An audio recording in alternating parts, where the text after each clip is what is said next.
Hey everybody, it's your girl Angie. Welcome back to Kiss My Cheeks TV. Let's jump right into the Real Housewives of Atlanta. I apologize for being 2 days late. It mostly is it's mostly for vanity reasons. Like, I don't know if y'all saw a few videos back where I was just disappointed in a wig I purchased, and then my real hair was just giving me the blues. So I finally said, let me go get it braided. Let me just braid it down, do something to it, girl. So it's mostly for vanity reasons, and that's a shame. That's a shame, Angie. But I had to braid it down before I got back on camera. And the episode wasn't all that. So it's this gonna be a quick review. I know I like to talk, but I really don't have that much to talk about. I'm gonna check in on the key points that I want to give my 2 cents over. What is this on my sweater? I apologize. You know how I beat my face down today, and then makeup got all on the furry parts, so excuse that. But let's just jump right into it. So up first, the first thing I want to talk about is the yoga session and Kenya checks Cynthia. And we finally got to see a little bit of behind what they call that fourth wall. And I think that might make Atlanta a little bit more spicy, because I did enjoy that over on the Tamar reality show, where Tamar's show was actually her making the show. Like, you really did get to see production and the ins and outs and some things like that, and her like, But I think that might, y'all need to do something, Atlanta. But let's move on. So finally, they talking about the wedding. I'm over this wedding. I'm over it. What I appreciate about this scene so much is when Kenya's right, she's right, and when she's wrong, she damn wrong. Kenya was right in telling Cynthia that you only, if it wasn't for this show, you wouldn't be trying to have this big wedding on this date. You're making this man feel like you don't want to marry him if you can't have this huge wedding on this date, when you can marry him at your house, have an intimate ceremony. The cameras could have still been rolling, and they probably would have rolled if it would have just been your immediate family at your lake house, a beautiful backdrop. Why does I 100% agree with Kenya. I don't think that Bravo said to Cynthia, like, if you don't get married this season, you out. Because honestly, I don't want to see it. No way. What I saw on Instagram, I enjoyed. I got to see her dress. I got to see the bridesmaids. I got to see nobody have on a mask. But what I got to see on Instagram was beautiful, and that's all I needed. I don't need to see. And what else is Cynthia talking about this season? This needs to be your last season, Cynthia. You need to say, I got married. Let me go to LA with my man.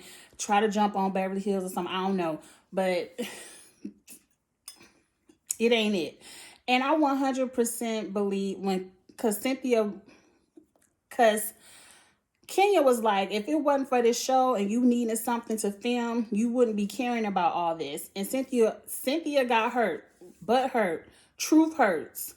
She was like, Bravo ain't tell me to get engaged. They ain't tell me to get married, and they ain't tell me to get divorced either. Now, was that shade to Kenya? Is because that's Kenya's storyline for the past 2 seasons, working on this divorce. That, mind you, I came across a newspaper article where Kenya admitted that neither one of them filed for papers, and Mark did file for divorce, but within 24 hours, he pulled back his paperwork. They playing with us. I'm telling you, they probably happy. It's probably very much an arrangement. They're probably happy being in separate states because they probably get on each other's nerve. And when they come together to be with baby Brooklyn, I don't give a damn. I felt like that was some shade to Kenya. Like, Bravo ain't tell me to get married or divorced. Because you saw, and then she started breaking down, like, just be my friend and support me. I'm like, to me, a true friend, if your friend can't tell you when you're wrong, that's not your friend. And that's what Kenya was doing. She was telling you that you were wrong and you needed to hear it. Cynthia has seemed to have accepted it. So I hope you come up with another storyline, because that one wasn't it. So let's move on. Candy and Kenya have a lunch. They're discussing Cynthia, I guess. And at some point, let's just get to the meat and potatoes of this lunch. Kenya wants to apologize to Cynthia for almost ruining her engagement, announcement, party, whatever. She said, I want to throw her an engagement party. Cool. She tells Candy, why don't you invite the girls? Because, I want them to be on time. What does time have to do with the invitation? I've never received an invitation from someone like, oh, so-and-so invited me. I guess I'm going to be late. Because no.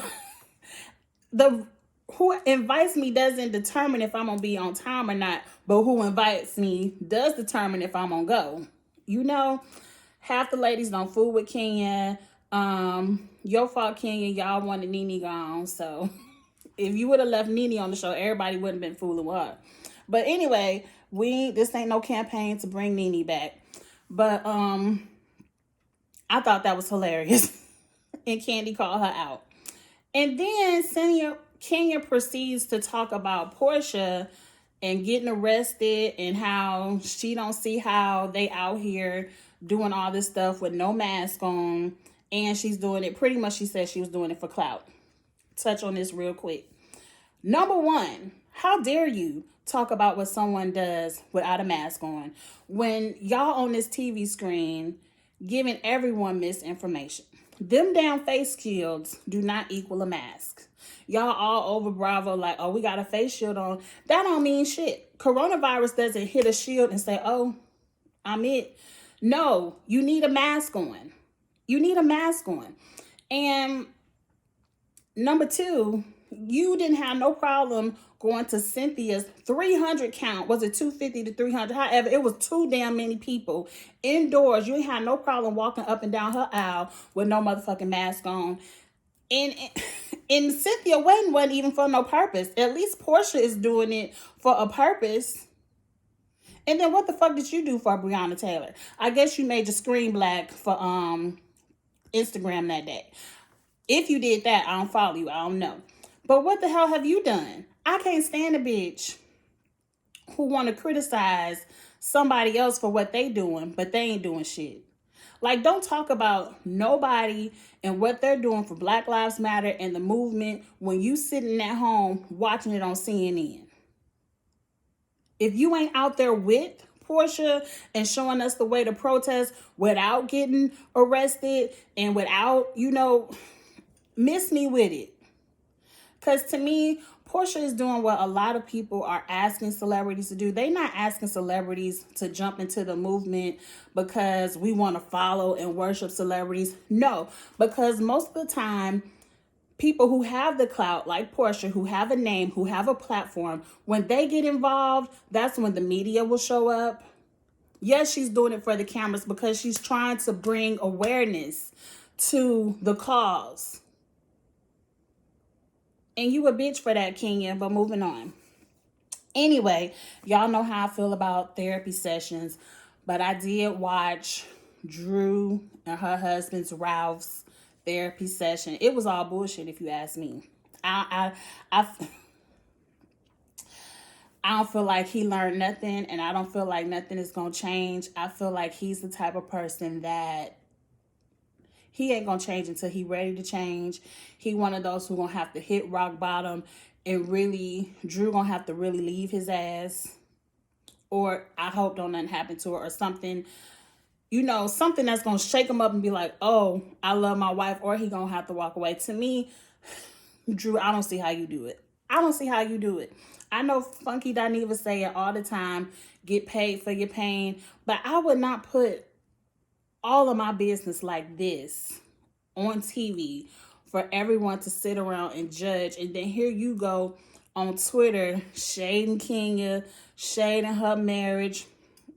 We ain't watched the whole season, so I don't know everything what Kenya did to you. So far, all she said is you had a pet on your head, or she let LaToya talk about you. I don't know.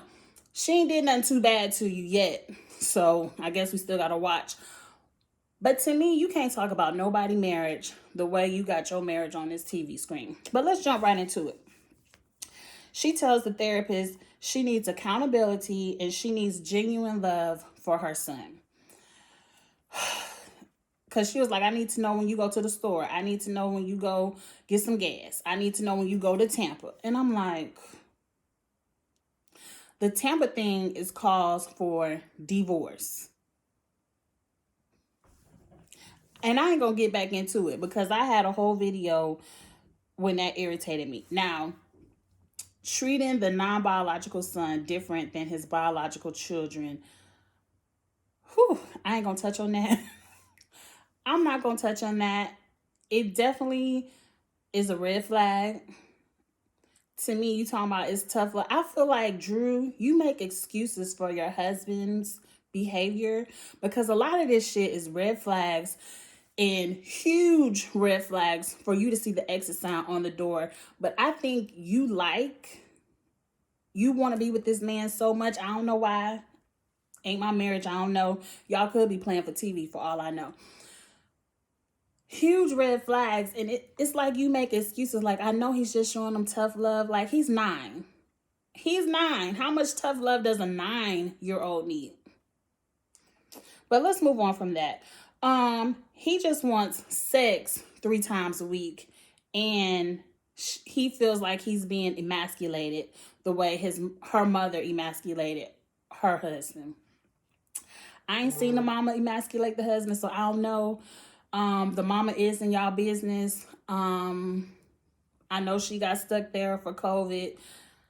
I'm over the Mama Joyces of these shows. Like, Drew, just don't have your mama on film no more. But to me, it's no excuse. Because then the one thing that the therapist said, because he went to a whole story about how his mama was mean to him. His daddy was a drunk and left. I guess at some point he got a little job in high school and was helping out on the bills. And his mama wasn't appreciative. So he left, went to go live with the daddy. And the mama got evicted. And then so after she got evicted, he apologized. And the therapist was like, don't you see, Drew? He went to Tampa because he's learned as a child he has to leave in order to get respect and apology. And I said, bullshit. You can kiss my entire ass, therapist. Ain't no college taught you that. That man left because he either has a whole nother family 10 blocks up the street, like I said, or 2, he has no respect for his wife. He has no regard for his children. It ain't no, you tell it that's bullshit. That's bullshit. You telling me people have the right to leave and not tell their family that they even alive for 3 days so he can come back and get an apology? Get a new therapist. That I would have got up and left then. I would have been like, doctor, this is bullshit. Let's go. Anyway, I don't want to get into that therapy session too much because I don't halfway believe the therapy that people do on TV. Even though y'all putting a lot of y'all business in the street, it's still some more to that Tampa stuff. But anyway, moving on. Condolences to Ralph's family. We learned on this episode his father died of a heart attack. So even though I don't like the man too much, condolences and prayers to the family. Let's move on. Lauren wants to give Porsche a party for the things she's done for the movement. Everybody on the YouTube streets was like, you don't need no damn party. Even Porsche was like, you all don't have to thank me. I agree. When you do stuff like this, you aren't looking for applause. But hell, if they needed something to film. If you ask me, the producers needed something to film, told Lauren to come up with something, and they did it. Moving on. Lauren calls the people, invites them. Candy was sitting with Marlo, and she was like, well, can I invite Marlo? Because you know Marlo was coming anyway. Marlo is kind of awkward this season without Nene. Like, a part of me feels like, and as much as I like Marlo, Marlo doesn't work without Nene. Like, Marlo needs someone to have her back when she, like, who is she gonna go in on? And who's gonna be like, pull it back? Like, I don't know. Marlo right now is not working for me this season, but It's only the fourth episode. Lauren invites Cynthia. Cynthia was like, well, do I get a +1? Can I bring Kenya? Now, you already know it's a problem. If Kenya is a housewife, a peach holder, and Lauren does not invite her, I don't know why she needs a +1. Now, I was over on the Twitter streets. On Twitter, Lauren said that she did give Kenya that +1. But 2 hours later, she realized her spidey sense was like, Kenya be on that bullshit. I don't want none of that for Porsche today. And she texts Cynthia back 2 hours later, not the day of, but the day before, and told Cynthia that Kenya can't come. Do I 100% believe that? Because production talking about, we don't know nothing about this. I 100% believe production told Cynthia to wait to a few hours before that party and tell Kenya she wasn't invited so they can have that scene of Kenya getting glammed and being told to stay her ass at home. I 100% believe production told Cynthia to do that, because to me, if it's my good girlfriend and I know she's not invited and I just got this text message 2 hours after, even if I had my phone on the couch for a couple of hours, that night when I looked at my phone, girl, you know, Lauren told you not to come. That's just something homegirl's gonna do. I'm not gonna wait until a few hours before the party when I know you getting glam because I'm getting glam to tell you about a text. So we needed that moment for the show, and I appreciated seeing it, because Kenya has been talking shit about Porsche and what she's doing in the protest all episodes. So why do you even want to be there? You already said, yeah, I'll go. And when Cynthia told you about the party, you was like, ain't nobody throw me a party. I wish somebody throw me some. Bitch, you ain't did nothing. We ain't seen you protesting nothing. What have you done? I can't stand bitches. Like, I can't stand bitches like that where everything is about me. Like, if you can't be happy for somebody else, stay your ass at home. You should have declined the invitation, period. Because then you call Candy and you talking shit on the phone to Candy, and Candy is like, well, I guess you should have stayed your ass at home. It sounds like you should have stayed at home anyway, because you don't even believe in it. So what you want to be there? You just want to be fake. You wanted to go and be fake. You wanted to go, be fake, say little slide comments on the side so Porsche can get railed up, and it was going to be some shit. That's why Lauren told you to stay home. Anyway, Tanya comes to pick up Porsche. I don't know what Tanya and Marlo was doing. Let's hurry up and fast forward through this. Porsche is telling Tanya and Marlo that Dennis gives her co-parenting gifts, Chanel purses.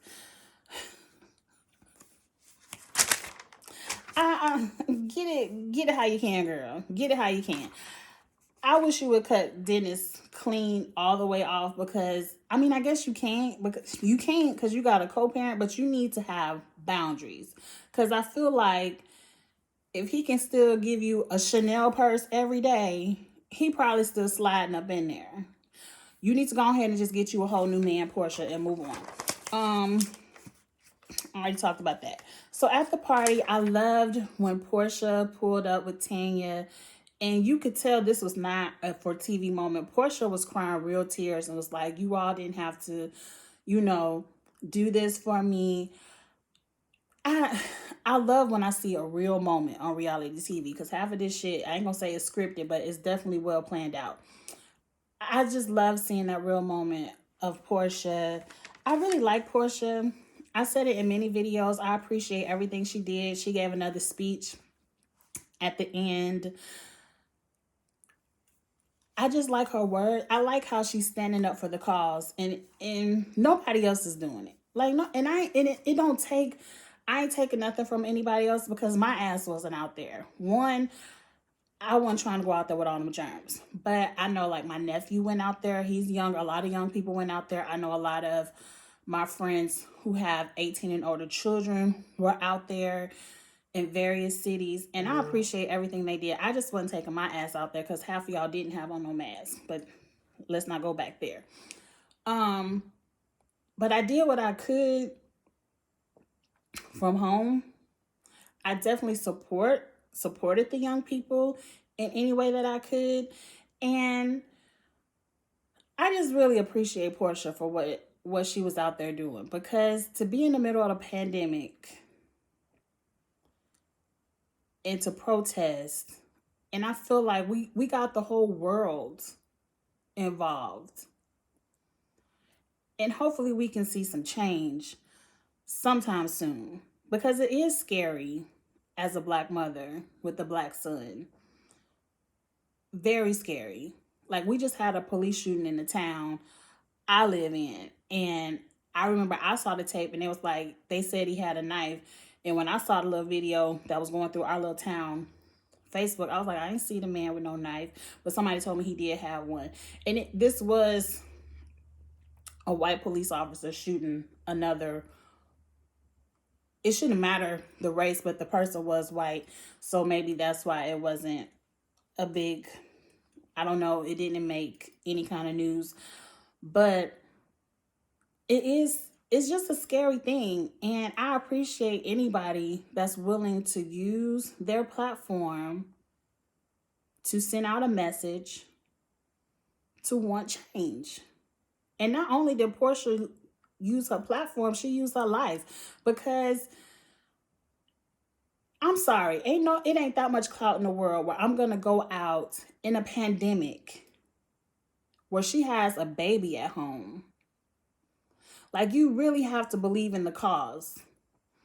And then she went to jail not once but twice, where the second time they treated her harder because they trying to make an example out of her. And all you can do is sit back and be a naysayer. I can't stand people like that. I cannot stand people like that. And thank you again, Porsche. I'm getting sidetracked, and let's move on. At the party, Latoya got on my nerve again. She gonna tell Fallon, oh yeah, you look like the type of girl that want to marry an old man so you can spend his money. And at that time, if Fallon would have took off her shoe and used it as that T thing, y'all remember that twisted T, and whopped her, like, bitch, what do you mean? Who the fuck is Latoya, whatever her name is? I call her Latoya Try Too Hard, Latoya Team Too Much. I can't think of her YouTube name because I don't even follow you, girl. And I'm a YouTube watcher. I ain't never heard of you until this show. But moving on.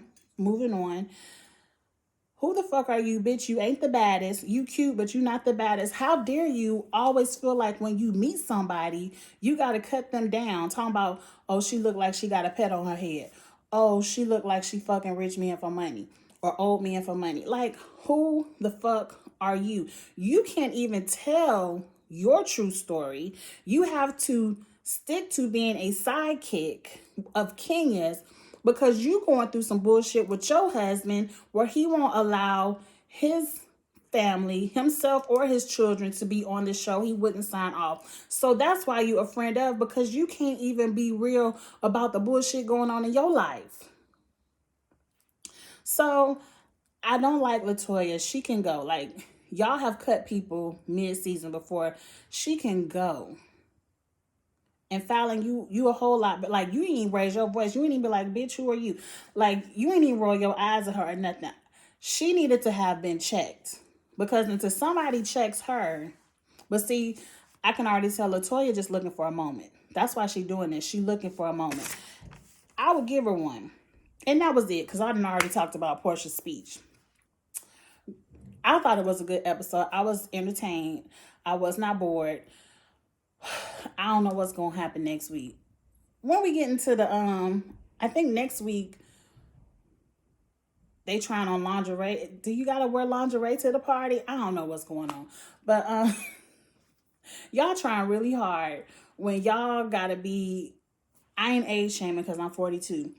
When y'all have nothing else to talk about, that y'all in y'all 50s, because Kenya in her 50s and Cynthia gotta be out here in thongs, lingerie, strolling. Don't nobody, I shop for lingerie. Don't nobody walk up and down the aisles of the store in their lingerie. They try it on the dressing room. If you want your homegirl to see you, be like, girl, I got it on, come here. Like, this getting too long. I'm gonna read them some more about that next week when I see it. But anyway, like, comment, share. Let's talk about a little bit we saw of the episode in the comments. Go ahead and subscribe. I am gonna be reviewing that show the Bell Collective is in Jackson, Mississippi, which is just a hop, skip, and a jump from Memphis. And so I'm interested in seeing the ladies. I know they had episode 1. They called it a preview episode out. I just want to watch episode 1 and start reviewing it when it starts, because I don't want to review the little preview now. And then when episode 1 come on, I'm going to have to wait a whole nother week to review it. Like, let's go on order. Let's try to be a little consistent, But anyway, I'll talk to y'all later. Okay. Bye.